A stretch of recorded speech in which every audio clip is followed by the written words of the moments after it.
her progress with sending to place. We've already done several sessions, so she's pretty good at it. As you can see, place is a command that she enjoys a lot because there is a lot of reward when she does the behavior. I am starting to transition away from using food and rewarding for every single thing. So sometimes she's going to get affection, sometimes she'll get a dog treat for doing the behavior. But I'm also layering in the e-collar with the place command as well as sending to place. So it is paired to a sound box, so you'll be able to hear every time I tap the button. She's kind of past the first part of it. She understands a little bit, but I'll do it once or twice just to show you how I started teaching and pairing the concept. And she's on a really low level. We are on level 3. So again, we're really low levels where she barely feels that it shouldn't be adversive or uncomfortable at this level that we're teaching. Roxy, free. So when I first started this, we started short and started sending consistently, and I used the leash to help her out. She's past that point where she doesn't need the leash for me to help her out anymore, and we're able to add a little bit more distance, but I'll show you what it looks like, you know, when I started it from a short distance. Roxy, here, take care of. Alright, so I ended up, as soon as I tell her place, I start the stem, place, and as soon as she hits the bed, the stem turns off. Good girl, and this way I can teach her, all you have to do to turn off the stem is go to the place bed. Good girl, good place. From there we started building a little bit more distance, a little bit more distance, a little bit more distance. Now that she's doing better, I don't have the stem all the way to the place bed. As long as she's going to place, there's no stem. Once she breaks the command, so if for some reason she breaks, let me grab a toy. Girl, place.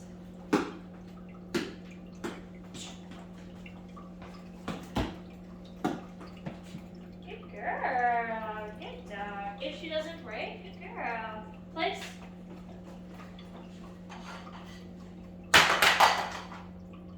Good girl.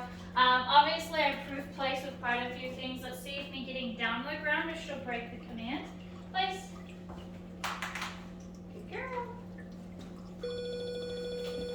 Good. So the moment her paws touch the ground, the stem starts, and then the moment she gets back on the bed, the stem turns off. So it's kind of like the floor is lava. The moment your paws touch the ground, you know, hey, you did something wrong, and right now we're just on a communication level, so level 3. I show her to go back on the bed. The moment she's back on the bed, the stem turns off. So this is also how I proof place, teaching, you know, her to go back onto the place with using an e-collar, and that way I don't always have to get up and walk her back onto the bed.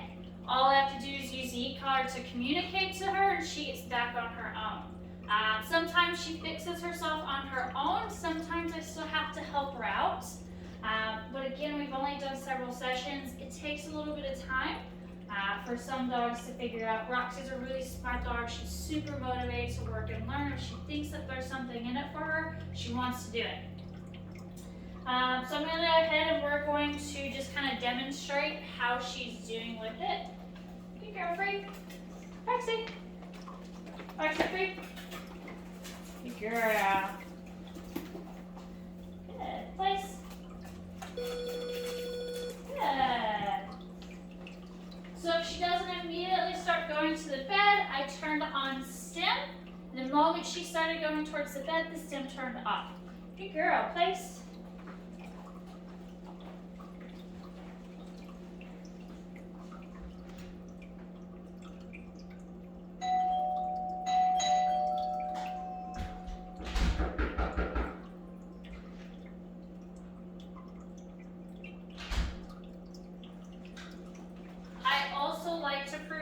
By knocking on the door, ringing the doorbell, that just because you've heard other noise or you think that someone's at the front door doesn't mean that you break the command. Good job. Roxy, free. Here. Place. Place. Good girl. Good job. So I'll just give her affection that time.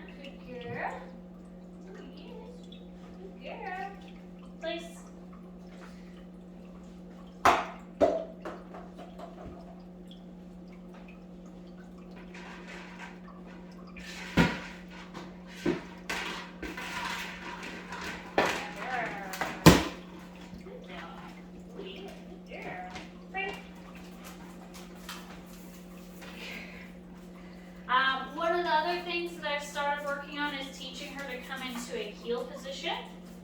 So I can show you that a little bit. Roxy, heel. Good.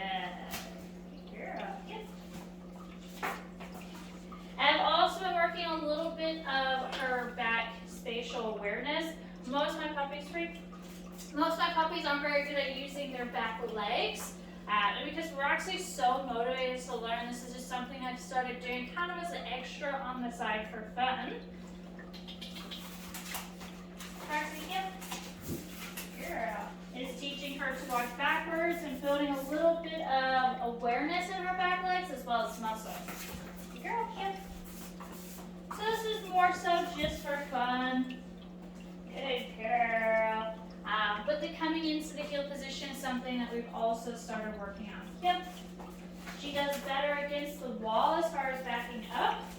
Good girl. Oh yeah. Nice. Good. Good dog. Good girl. Roxy, great. Yep. Good. Yep. Good girl. Sometimes when we're not pushed up against the wall, she kind of starts to go out at an angle. Yep. Good. Good job. Oh, yeah. What a good puppy. What a good puppy. Oh, yeah. All right, Roxy, place. Place. Good girl. Good girl. Place. So the last thing I'm going to show you, this is just what I typically do with her food now. Now that we're kind of moving away, place. Good girl. Now that we're moving away where I'm not necessarily using her food for every single training session, and we're kind of transitioning where she gets less of a reward for training. So that way, by the time she goes home, she'll be able to do everything with or without food, depending on what you want to do with her. So I use her food just to kind of proof obedience. I proof it with her sit stays, her down stays, as well as place. I'll show you it with place. Roxy, place. And she's pretty good at it because we practice this on a regular basis.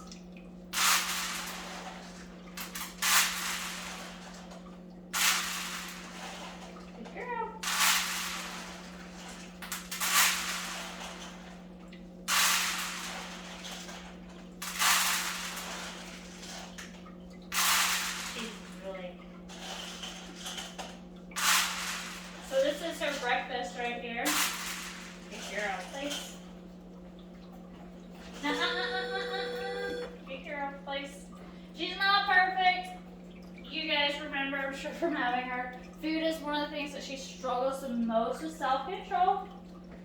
Good girl, which is why we practice this on a regular basis. Look. Good. Place.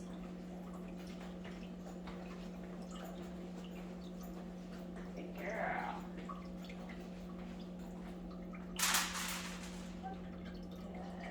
Place.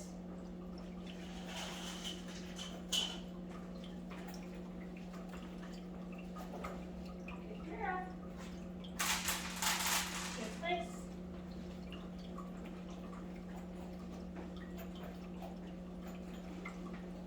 Look. Roxy, look. Look. She also has a special treat in here, so I have an egg. Yeah. Place. Place. Good girl. So that's a hard one. Good girl. Good place. Good dog. Place. So I'm going to scoot a little closer to her. We're playing with fire. Place. Good girl. Good dog. And then when I'm ready, place. Free. Roxy, free. She can come off and eat the food. So I like to make sure that I proof her commands with more than just her dog food. I like throwing in other things. One of our other sessions the other day, it was boiled chicken that I used to proof obedience. We're working on boundaries, and just because I dropped chicken on the floor doesn't mean that you get a break that boundary coming into the kitchen for the reward. Just because, especially for your home dynamics with the grandkids, food is going to get dropped on a regular basis. It doesn't matter if the grandkids drop food or you drop food as you're cooking, you still don't break the commands. So there's a little bit of the other things that we are working on that I haven't showed you yet. So thank you.